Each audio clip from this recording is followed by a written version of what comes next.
Hello, my friends. It's Ranger Russ from the Meigs Nature Center. We had a nice light snowfall last night, so we're going to do our Willard Island Trail and see what sort of tracks we can find and talk about what happens out here at Willard's Island in the wintertime. But before I do that, I want to let everybody know this coming Saturday we have a very special program about the shorebirds that can be seen right off of the beach here at Hammonasset. These are usually pelagic or ocean-going birds that come here for the winter. So tune in to either Facebook Live, or if you visit meigspointnaturecenter.org, go to our calendar of events and you can watch it on Zoom, which is a more stable platform than Facebook Live. You get a steadier picture. So if you would like to do that, you can see it on Zoom, or again, you can watch it on Facebook Live like you watch these programs, which happen Tuesday through Friday at 11 o'clock each day. Now, we're going to be out here. We're going to see what we can find. On my way out to this point, I already saw some coyote tracks. So if we can't find anything, I can go back and at least show you the coyote tracks. But they were partially through the snow. So there's already some snow on those coyote tracks right in front of me, and I'll flip the camera so you can see it. There are more tracks. These look like they could be rabbit or squirrel. I'm going to say that they're squirrel because they're kind of small. And I chose this one. Let's see if we can look at this to show you what it's like. All right, so I can't really see what's going on in the screen. It's really bright out here, but I can point out, hopefully you can see it. These are the back legs. These are the front legs. So this is a bounder. The next set is way up there. So you can see this animal has bounded, but this is a very small track. It could be a rabbit. It is big enough to be a rabbit, but I'm thinking this happened when it was just starting to snow, and it looks like there's melt around it. And melting makes the tracks appear bigger. That's why I tend to think that this is a squirrel rather than a rabbit, just because it's a little bit bigger than I expected. Now, I am sitting under a very large oak tree, and the melt from the oak tree is dripping water on me the whole time. So if you look here at this oak, you can see there's a little snow left up on the branches. As I was driving into the park this morning, the trees were covered in snow. And as it's warmed up a bit here today, the snow has started to melt and is dripping. And we can show you. So if you look at the ground, you'll see the patterns of branches sometimes, not always, but when there's a branch with lots more snow than other branches, you get a nice row of drips from those big branches, which is really cool. So we're going to be moving. It almost looks like there's tracks that go along this little melt line along the edge of the road. But I think that that's just how the pattern of the melting snow. Here again we have what could be a rabbit or a squirrel. Again, I'm tending towards squirrel just because it's not really big. We do have smaller rabbits though here at Hammonasset. Now, as we move forward, we're going to be looking on these snow patches, but you got to remember, animals are smart. So if an animal's hopping along the path, they're going to stay over here out of the snow as much as possible.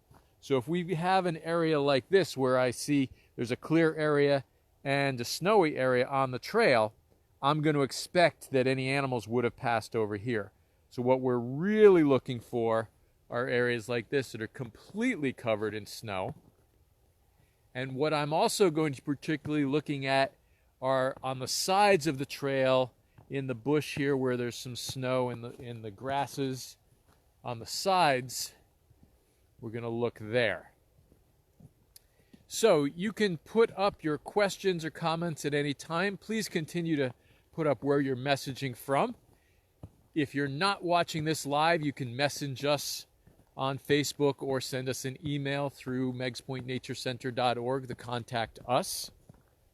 We always like to hear feedback. Also, if you want to give me a weather forecast from where you are, So I live in Killingworth, a little north of here. We had about 2 inches or more of snow there. Here at the park, maybe 1.5 inches, probably a little less actually. And now I'm going to say it's about 35 degrees right here now, and it is starting to melt the snow.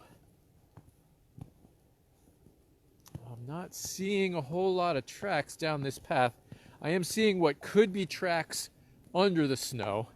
And Gia, our staff person at the Nature Center, walked this trail yesterday before she went home after work and saw there were animals that had used the path. But it snowed all night, and most of the snow happened at night, so we're not seeing a whole lot of tracks right now.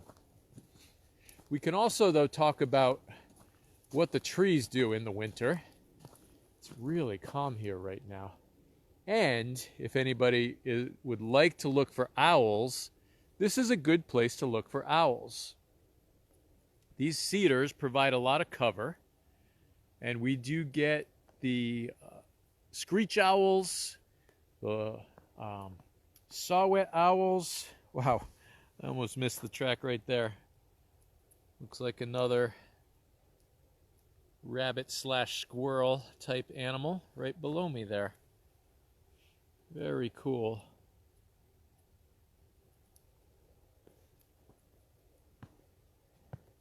All right. Yeah, so you will find owls out here. And typically people think, okay, I'm going to scan these trees and see if I can see an owl. Now, the screech owl and the saw-whet owl are smaller. The screech owl is closer to the size of my hand, but smaller than my glove there. Saw-whet owl is even smaller than that. They have great camouflage. So if it's up in a tree here, it's going to be really difficult to see it unless you can silhouette it against the sky, which in a cedar grove, you're not going to see. So if you really want to find owls, the best thing to do is look on the ground. You will see whitewash, which is the owl's droppings, and maybe some owl pellets. And that's what you really want to look for. Owls eat every night. It doesn't matter how cold it is. It doesn't matter how much snow. They have to eat, which means they will be going to the bathroom and producing pellets. So if you really want to search for owls, that's what you want to do, is look on the ground. When you find a little whitewash, maybe a pellet, then you start scanning the tree. Because they usually only have, 3 or 4 places that they roost for the night, and they'll go back to one of those regularly. So that's why looking on the ground is a better way to find these small owls. Here's the big oak tree out here. So Willard Island at one time was an orchard. And this oak tree grew when the area was cleared. You notice that the branches branch off pretty low. So this oak did not have a lot of competition.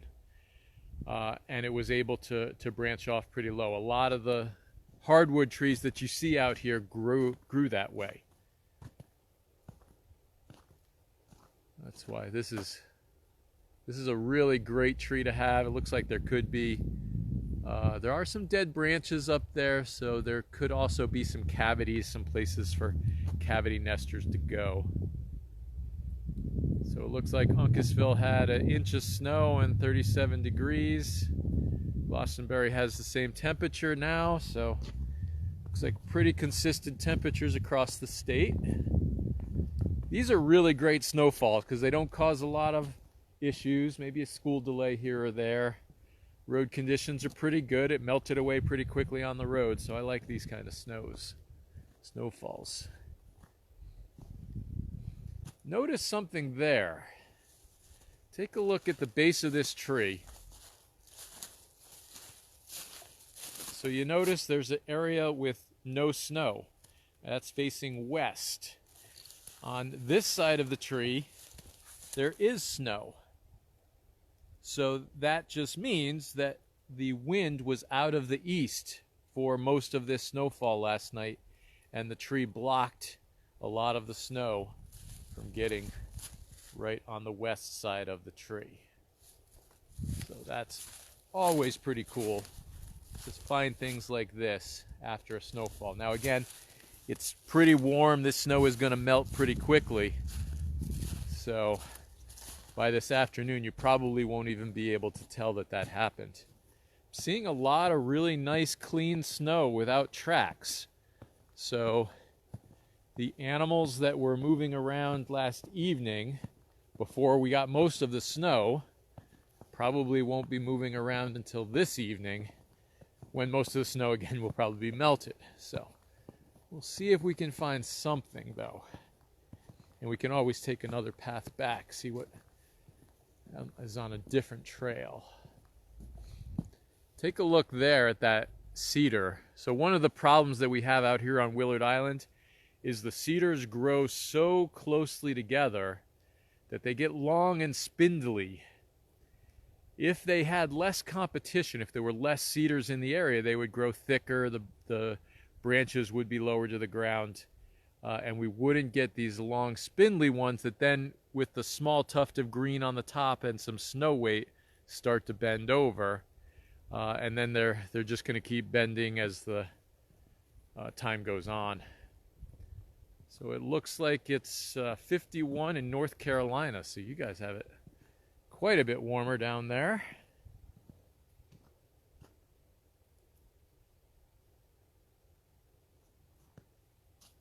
Karen's thanking us for the information on the owls.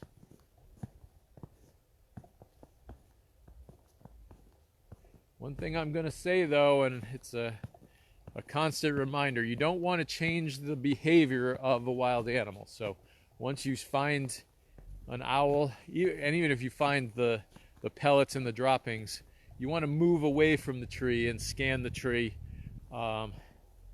Try not to get so close that you cause the owl to fly away. And they rely on their camouflage pretty well, so unless they really know that you've spotted them, they're going to stay put, usually. They've got great camouflage, and they know they have great camouflage.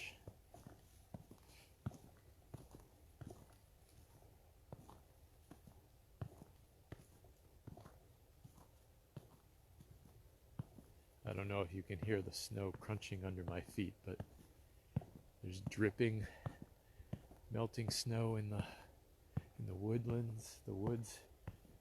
Crunching of my feet. It's just really cool. There's more squirrel track. Lots of squirrels moving around here. This one looks a little thicker than the others, but still, again, that could be melt.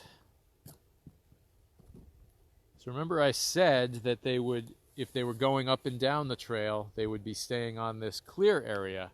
But here we can see that they've crossed over. And there's a good reason for that, because there's a path that goes right in through here and underneath that tree. And I don't know if you can see, but there looks like an animal has passed here many, many, many times. I would say 5 or 6 times over that same little trail. And I am now going to amend what I said about this being a squirrel. Squirrels generally don't use the same path over and over and over again. Rabbits do. Also, I would think if it were a squirrel, it would be going towards a tree, not circling a tree. So we're going to amend this and say that at least these tracks over here are from a rabbit. And again, we don't know for sure. That's something about tracking is unless you find a perfect track with a perfect measurement or see the animal itself leaving the track, tracking is a bit of a guessing game. It's a logical process of elimination. There's more of these cedars that are bent right over. So you can see this cedar, you can see the green only about 2, maybe 3 feet of the top of the cedar has green. It should have green all the way down to about 2 or 3 feet from the base of the tree. So these cedars grew tightly packed together from the time that they were saplings, and it causes them to grow long and skinny like that one. This one right in front of us, it grew in the open. You can see though that it doesn't have branches. Anyone want to take a guess why the branches are so high if I just said it should have them closer to the ground? Does Connecticut have a birding Facebook group? So I'm not sure about Facebook. I know that there are groups out there called, let's see, one of them is Rare Bird Alert and ctbirding.com. Or is that one a .org? But yes, there are groups out there for birding. A great tree was a bear scratching on it. No bear on this tree. You can see that we have cut off these branches. So the reason that there aren't branches low to this tree is because it's right next to this path, this trail. And this road is actually how we get our kayaks out to the boat launch, which we're going to be going to. In the summertime, when we're able to do canoe and kayak trips, we drive out here. So we need to trim the branches back so that our vehicle can get out here. There's more rabbit track going there. Now I'm saying they're all rabbit. Could be a little of each as well.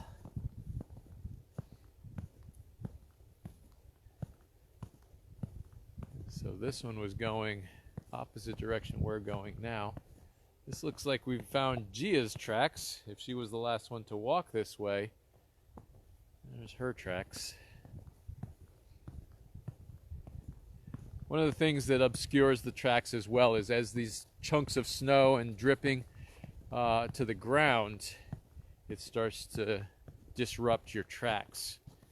So here we've got, and this is again yesterday evening, these cedars acted to block most of the snow, but somebody was walking their dog out here. It looks like several people and at least 2 dogs, it looks like. So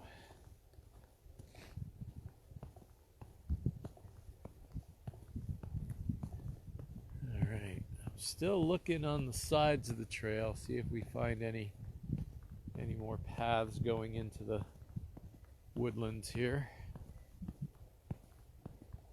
Now this morning as I was driving into the park, there were actually still a few flurries, but there was a northern harrier flying by, and I would really like to see it again.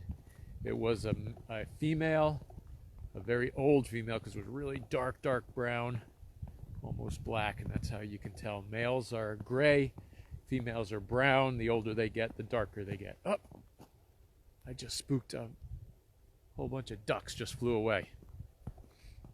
So let's see what we can find down here.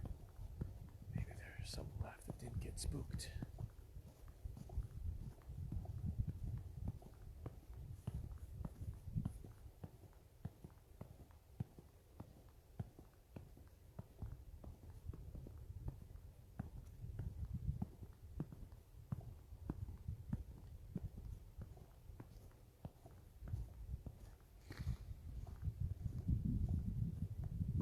Very cool. We have high tide right now.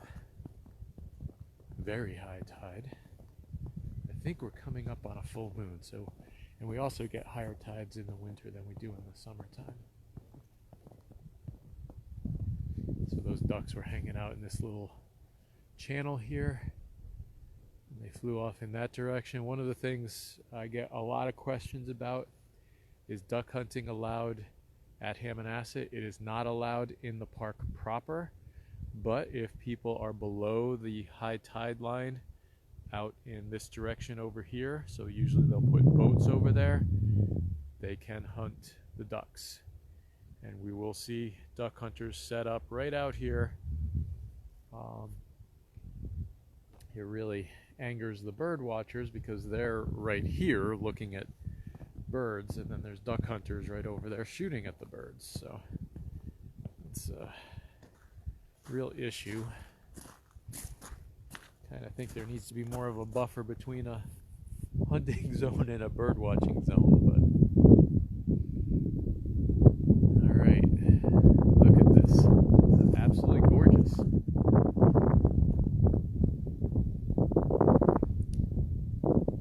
just going to take a minute here and scan. I've told you guys a few times that all you have to do is stand for a few minutes in one spot, look and listen. Things will start to appear around you if there's anything there.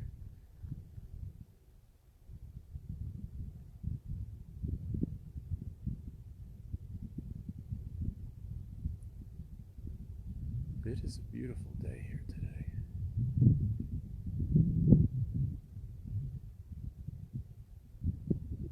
I hear ducks way in the distance. So the wind right now is out of the north.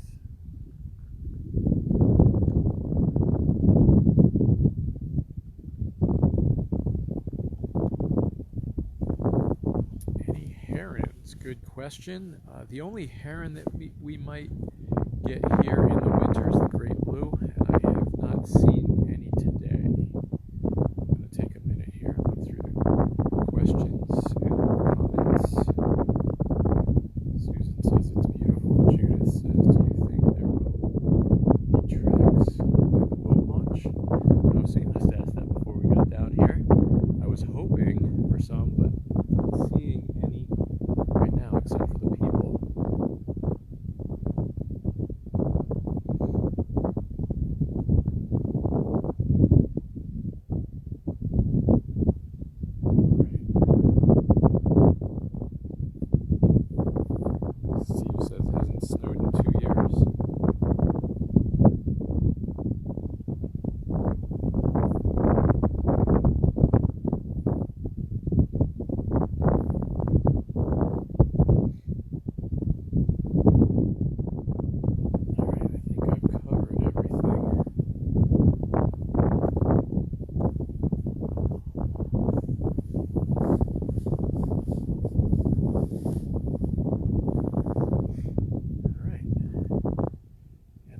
Seeing much movement. Those ducks that I spooked out, so one of the things that wild animals do, if one animal spooks, just because it's a different species doesn't mean they're not all going to be alerted to that.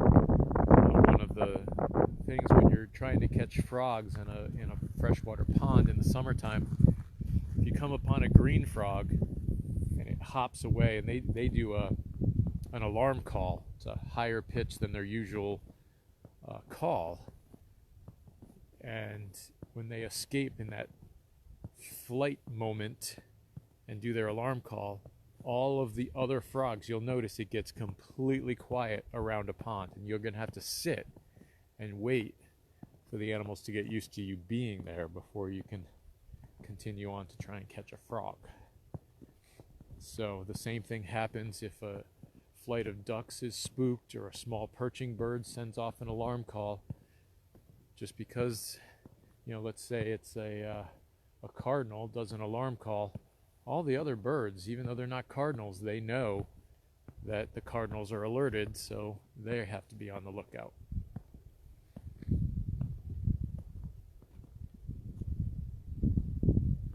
Steve says he used to put his boat in where we just were, and more north of the bridge of the Hammonasset River. And that's where we put our boats in.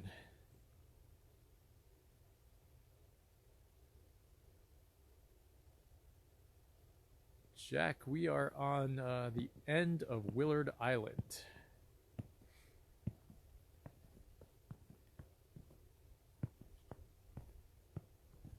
These berries here, this is honeysuckle berry. This is an invasive species. Actually, I take that back. I got tricked. This is Oriental bittersweet vine growing up through all of this bittersweet. I wondered why I'm seeing bittersweet berries. There's more, honeysuckle berry. There should be no honeysuckle berries this time of year. Honeysuckles actually have their berries in early summer, so they shouldn't be here. Bittersweet has their berries in the fall, so you should see them now. And That's what these red berries are. The honeysuckle grows, I mean the bittersweet grows over the honeysuckle. So, all right. Oh, I just saw a little tiny bird flit away on the other side of the trail. It was sparrow sized. Oh, there's another. That looks like a junco. All right, let's just sit and watch for a second. 1, 2, 3, 4, 5. There are at least 5 little birds flitting around over on the other side there. And at least 2 of them are juncos.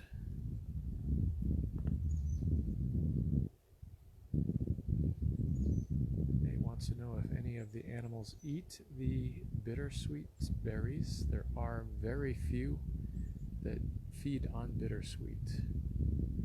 So for the most part, none of our native species feed on the bittersweet. So those birds are just moving along the ground looking for any leftover seed that they can eat. Oh, there's some sparrows in there. There's definitely sparrows and at least a couple of juncos in there. All right, this is lots of fun. I want to show you on this side, we've got all the sassafras. Sassafras have this beautiful twisting trunk, and right now the snow is still stuck to the sassafras. So it makes it show up really nicely. That's a really beautiful photo op right there. Love that. All right. Let's keep going. I hope you guys can hear me when I go to that whisper. I generally speak really loudly, probably too loudly most of the time, but the microphone has a, I forget what they call it, but it reduces my volume if I get louder and increases it when I get quiet. So hopefully it's still, you can still hear me when I whisper. So we're going to go back on the eastern side of Willard Island. This is the side that the wind was coming out of for most of the storm.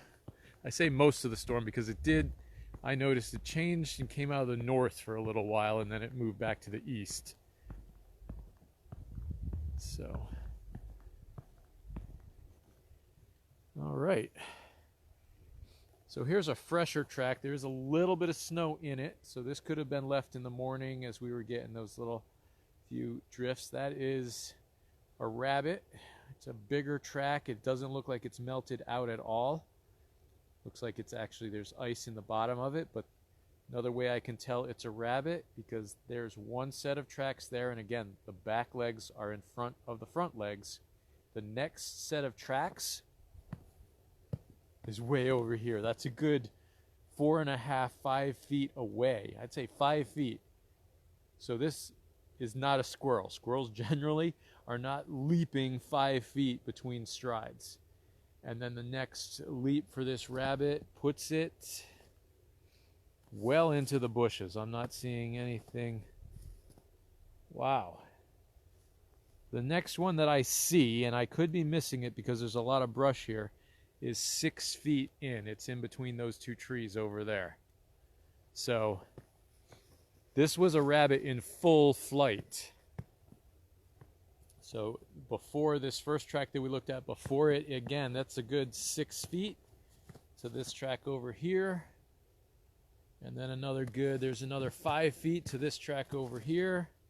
3 feet to that track there. So this rabbit was in full flight. I don't see any tracks going the other direction, so it was scurrying off in that direction as fast as it could. They're not going to be able to jump that full 5 to 6 feet from a standing position. And if they were to do that, their tracks would look different.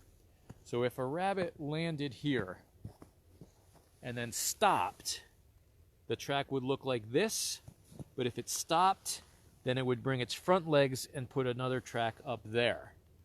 So you would have the front legs, then the back legs where it stopped and sat, and then it would have to rest its front legs. It could be sitting up with its front legs up, but if it put its legs back down, it would do this, which it would have to do to leap again.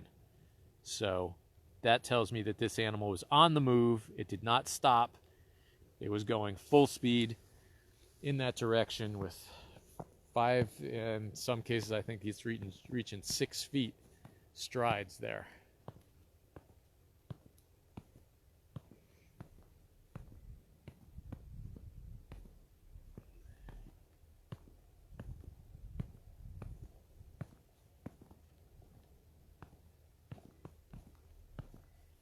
So I hope I'm explaining well enough how I determine what's going on with the animal when I find a track. And again, a lot of it's not an exact science. When you're tracking, you've got to look at all of the surroundings. Very often, if I see tracks like that and I look to see if there's other tracks around it, to see if something were chasing it, it doesn't have to be. It could have been spooked, 40 feet into the woods. Could have been a coyote or a fox or anything that scared it and chased it away, and that animal could have stopped, but the rabbit is still going to keep running. It's not going to stop just because whatever was chasing it stopped. Here's some more tracks. So this animal was moving a bit slower. Again, I'm going to say this is a rabbit. Those are nice wide, and it doesn't look like a lot of melt around it. But notice these tracks are a lot closer together, and even the front feet are much closer to the back feet. So it was not doing its really fast leaping bound. This is just a rabbit that's casually crossing the road. And there's some track going off under the bushes, off in that direction. So the rabbits are going to be grazing on any of this little greenery. They will dig down to try and find some buried up greens or grasses. They're not going to get a whole lot of greenery this time of year, so some brown grasses are just fine. You can see there are a few green leaves left in here that aren't completely gone, haven't completely gone brown.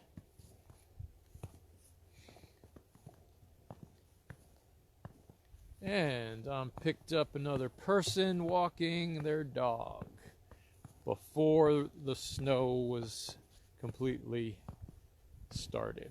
So most of it is covered up. And they were going in the opposite direction that we're going now. So we're going to keep going. Now, we've got on the side here, you can obviously see there's a trail, a path that goes off into the woods. Most of these are animal trails, and we do get a lot of deer out here. They create a larger path. Once a deer has created a path, they're going to use the same trails over and over again. Usually to get through the edge, they're going to use the same trail. Once they're out into the clearing back there, or the grove of trees, then they're going to spread out a little bit, and they may not use the same trail.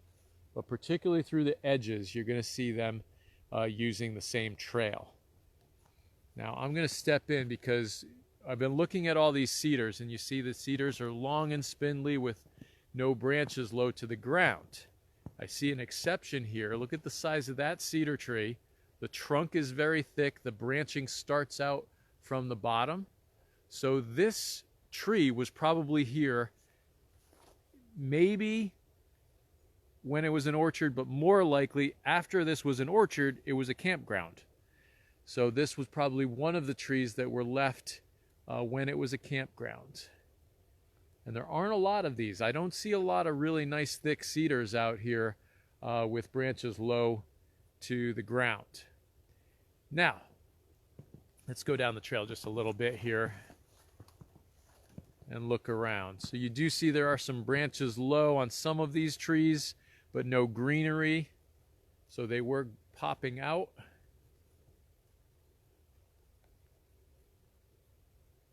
But look at how many. It's just thick with tiny cedar trees. Again, not really a natural way for cedars to grow. The competition should have eliminated some when they were younger, so I'm not quite sure why we have so many so tightly packed together, and there's a white oak in and amongst them right there.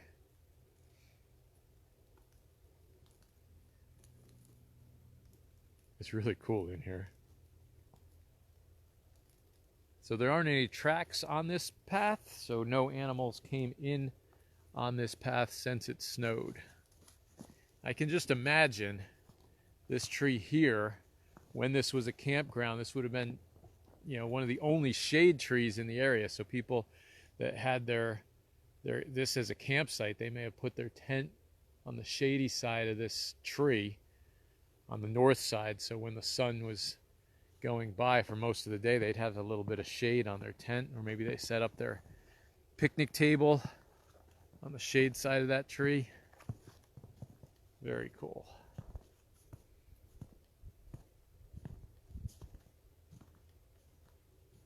Susan said, often seen many deer in the Swan Pond area. And there are lots of deer throughout the park, and the deer that you're seeing at Swan Pond, probably the same deer that you're seeing out here.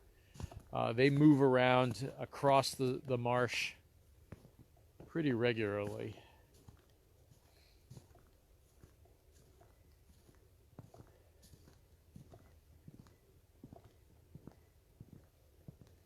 You can see when I stepped off the trail, somebody went by with walking their dog. So now we've got some fresh tracks going against us.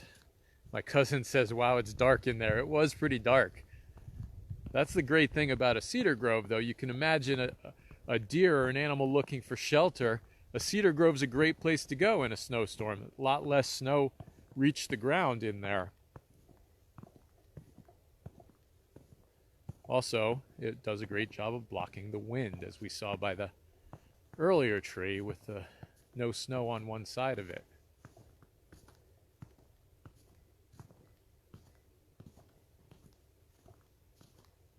This is pretty cool.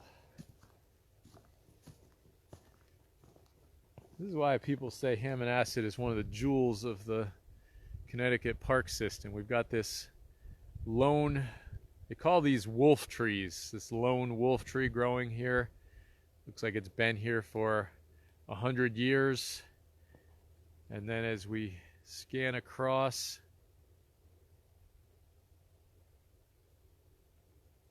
you've got all of those little row of Phragmites there, and even though Phragmites isn't invasive and I don't really like it, it is a beautiful plant. And then beyond that, you got the beautiful blue of the water, blue skies today. And then there's a knot of invasives right there. There's honeysuckle and bittersweet growing right there. But this is beautiful.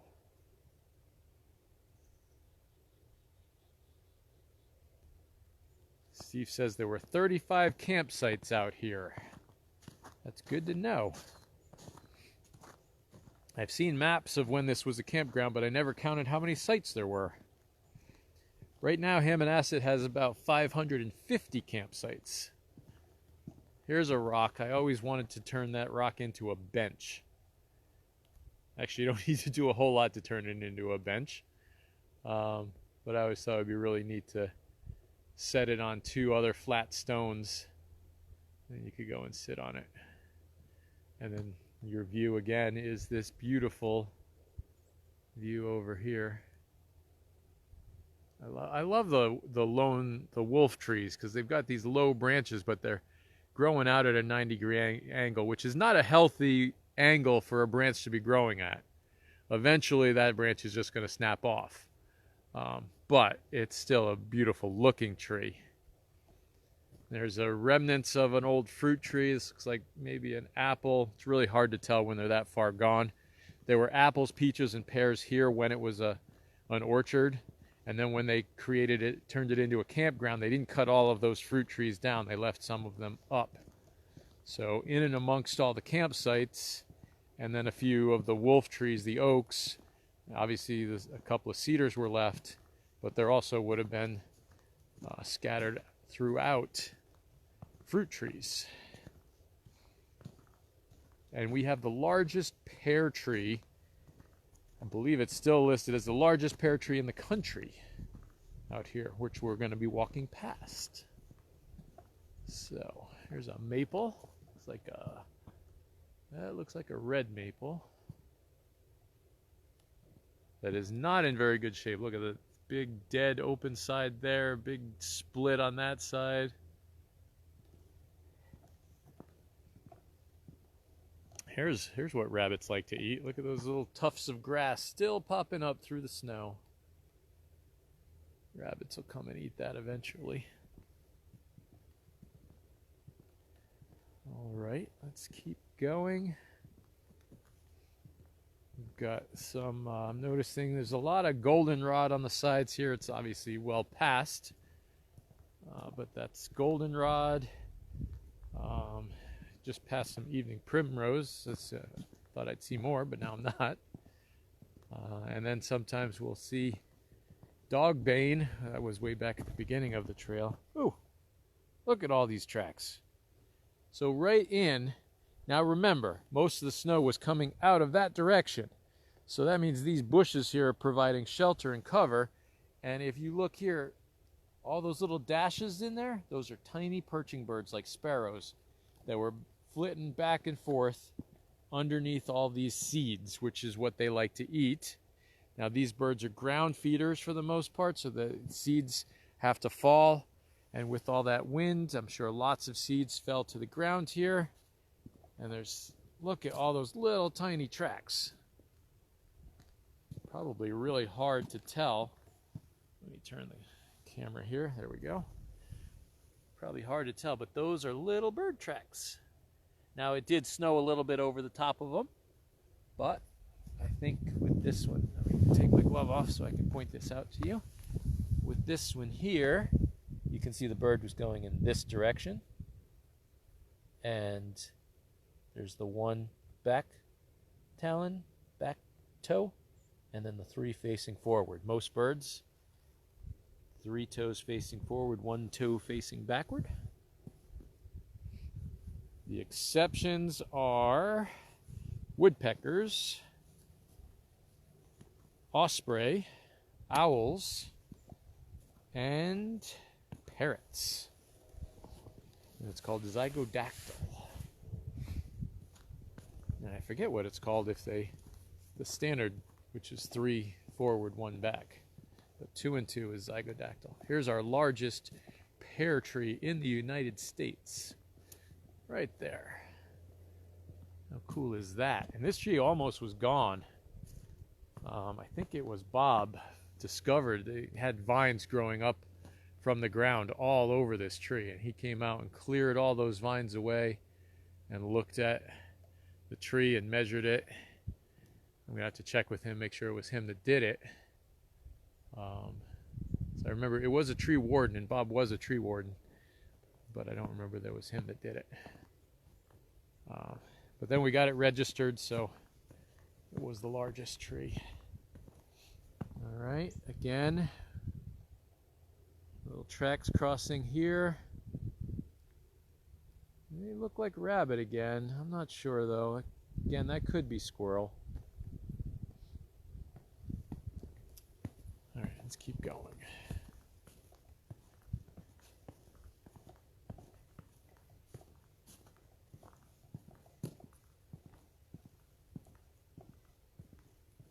There's an old, this used to be a guided trail, so that we had a booklet, a numbered booklet. You could walk along and see the numbers, the number 3. I don't know that we have many of them left, but we were finding some posts out here with numbers on them. I don't see them very much anymore. Oh, Bob says he thinks that the staff did the clearing around the tree. There's an apple tree in the old campground too.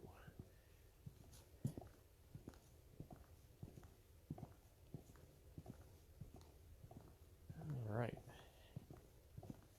And we're coming back around to where we started. There's that beautiful white oak, also known as a stave or staff oak because it made excellent barrels, and the staves or staves for the sides of the barrel are where they got them from, were these oak trees. And in England, they really used up all their oak trees, so New England was a great resource for big old growth trees. So now you can see there's a few people that have gone up and down this trail with their dogs. I just want to go down here and show you where I believe some coyote tracks. Again, coyote really similar to dog. I'm going to show you. I know this is a dog because I saw it go by. Look how big that track is. That is a very large track. Again, it's a little bit bigger than the dog's foot because the snow's, an inch or inch and a half deep. So the deeper the snow, the bigger the track gets. To a certain point, it adds some size to the track. And then again, melting will add some size to a track. So coyote and dog are very hard to tell apart.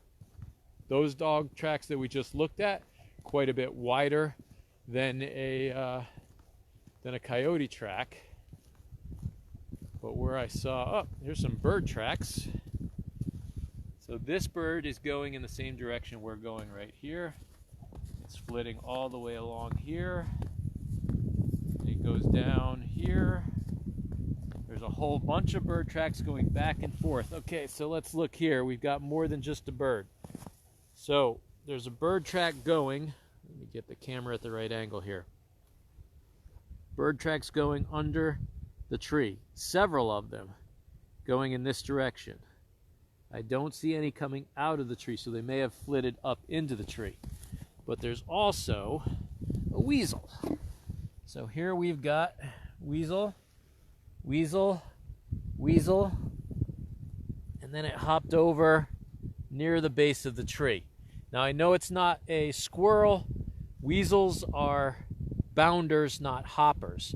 So again, the hoppers get that really nice big rear foot in front of the back foot. The bounders, which are weasels, their tracks all end up on top of each other. So their front feet land and then they jump, and their back feet land and they jump.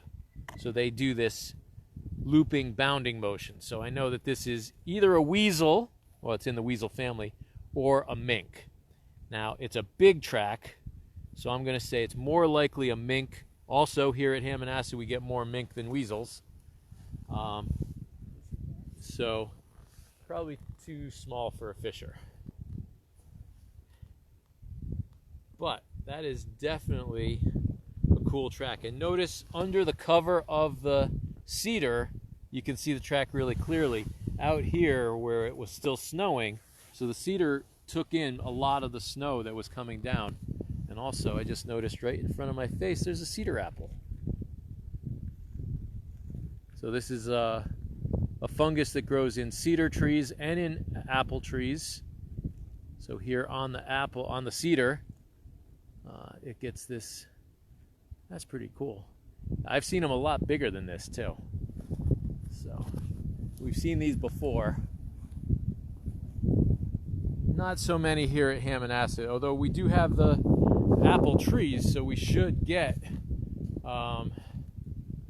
plenty of cedar apples here. All right, so our weasel continued down here, or mink. I'm going to say it's a mink. Again, it's a big track. And it goes down on this side of the rocks. And now I lose it. So now mink are swimmers, and they're going to swim in the middle of the winter. I grew up on a river. I remember looking out of my apartment, looking down at the river, at the dock, seeing ice over most of the river, snow all over the dock, and this mink diving in and out and in and out, just trying to catch fish or whatever it could get. So the cold water was not affecting it at all. It's kind of like an otter or a beaver when it comes to that cold water. So And it's not really unlikely that that mink would have been hunting for those birds. Pretty tough for the mink to catch the birds unless they were hiding under the tree when the mink came along. But that's really cool. All right, and I think here, coming up, is this the entrance? Nope, that's not it. This is where I think I saw some coyote tracks. And it looks like people's dogs have walked. All right, so those big dog tracks, and oh, I see what happened here. It looks like the dog was going by and probably scented the coyote, and the owner had to drag the dog away. Look at that slide right there. And now these are the same dog tracks we saw back there, but they look bigger here because this is wetter. So when the dog stepped, the track pushed out more. But what I'm looking at is this track that was last night before most of the snow, this canine track, much smaller than the dog, and it goes right down out into the marsh. So that's why I think that this was a coyote, not someone walking their dog last evening. And look at, you can see that path. That's a regularly used path that goes out into the marsh. And again, once it's through the perimeter of the marsh, they spread out a little bit more and there's not as distinctive a trail out there. But how cool is that? All right, let's take a quick. Bob asks if the mink are vegetarians. The mink are not. They do eat birds and fish and small mammals, and they're in the weasel family, so all those things that you think of that weasels might eat, the mink are going to eat them as well.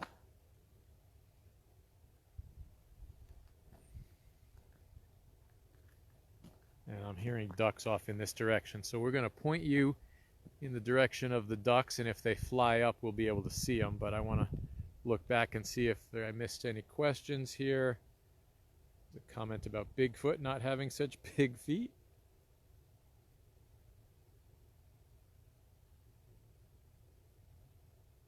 Let's see.